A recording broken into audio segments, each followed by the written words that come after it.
This has ensnared you, making the seeming senses, which are not acknowledged, insensible.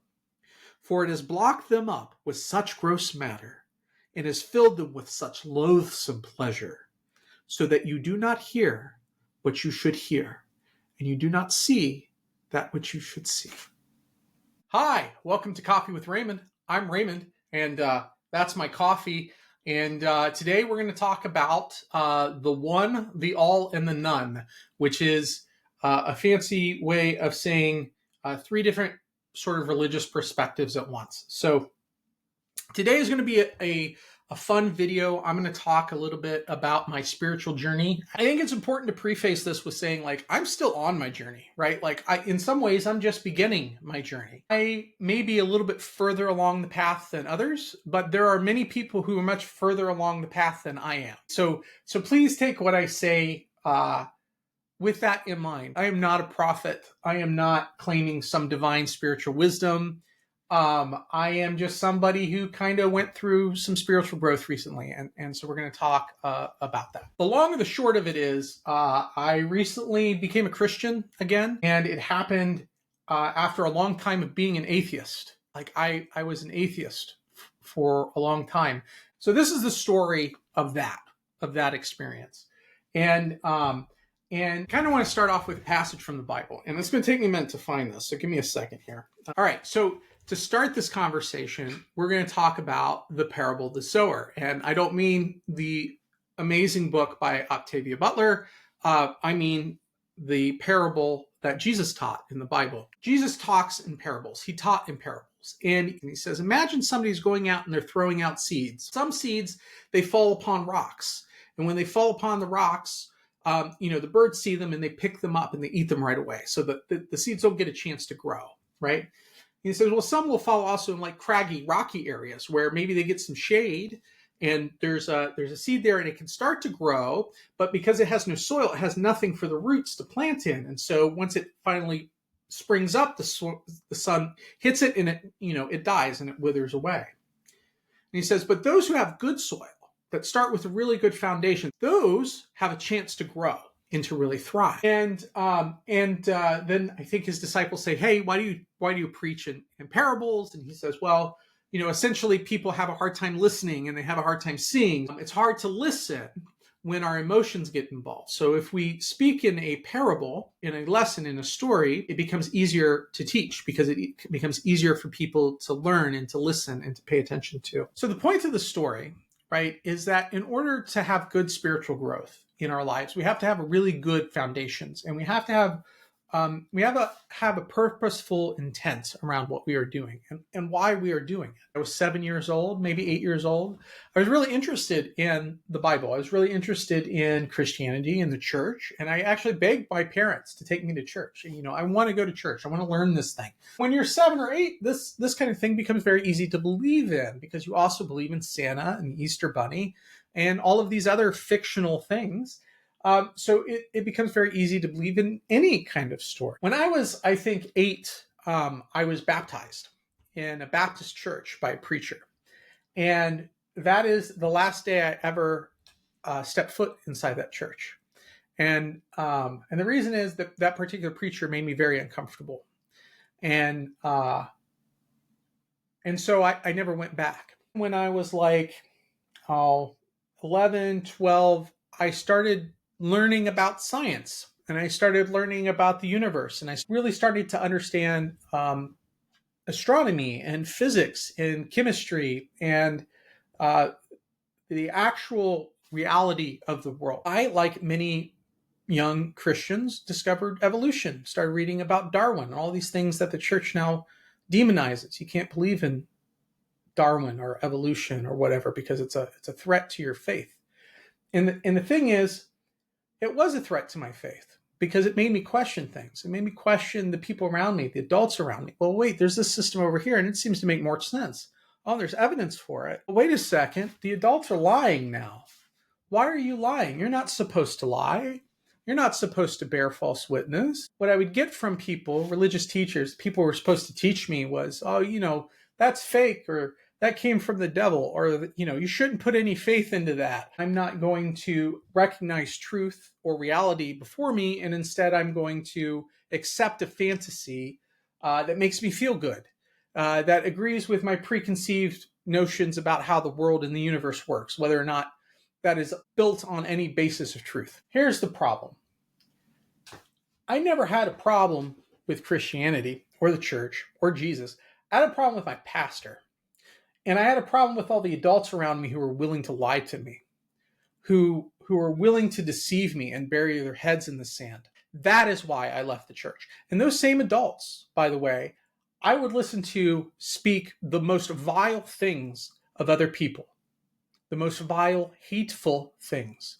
And I would look at that and I would say, well, wait a second. That's not what I read.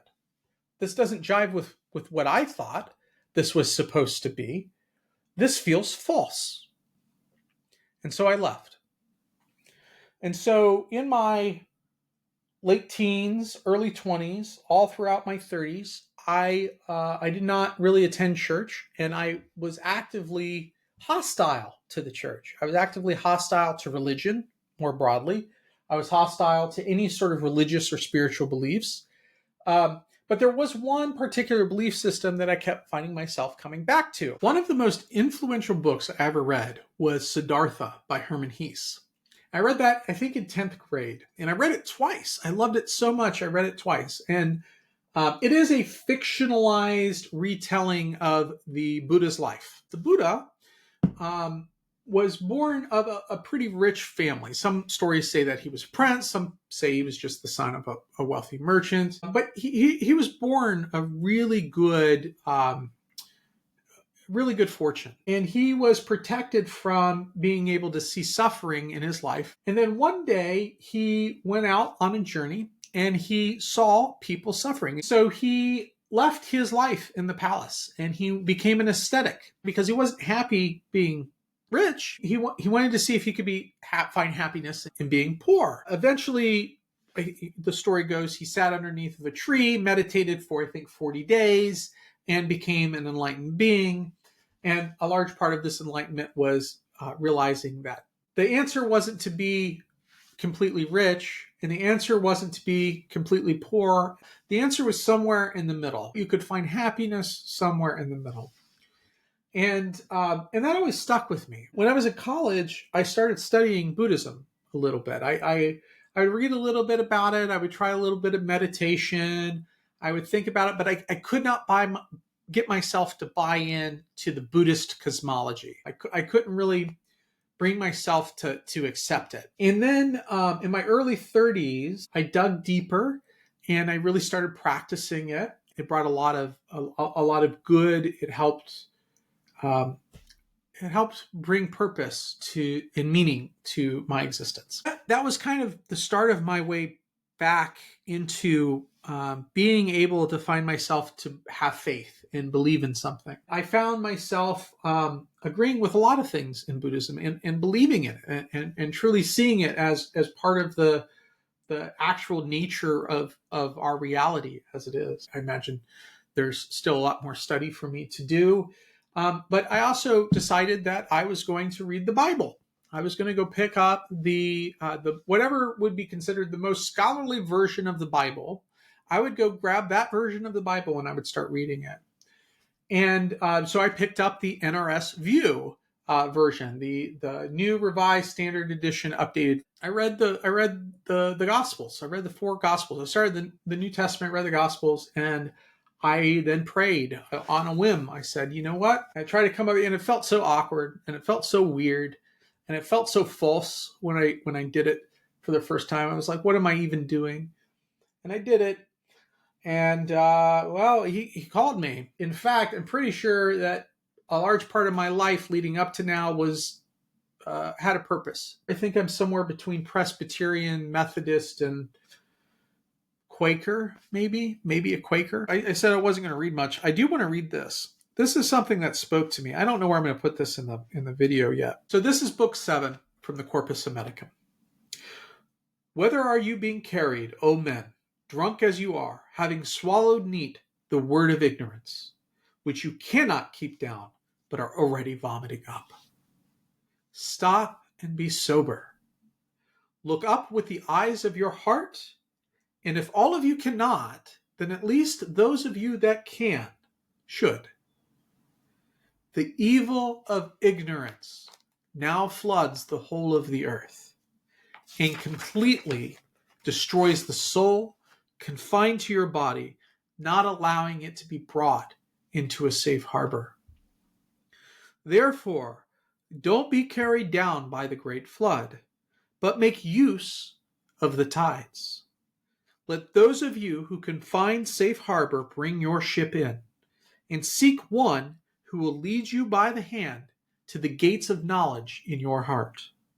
There is the bright light, clear of darkness, where no one gets drunk, but all are sober, looking with the heart to him who wills to be seen.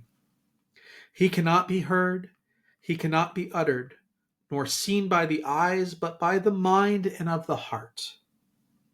First, you must strip off this garment which you are wearing, this web of ignorance, this fabric of evil, the knot of destruction, the girdle of darkness, the living death, the sentient corpse, the portable tomb, the robber in your house, him who hates through what he loves and bears malice through what he hates.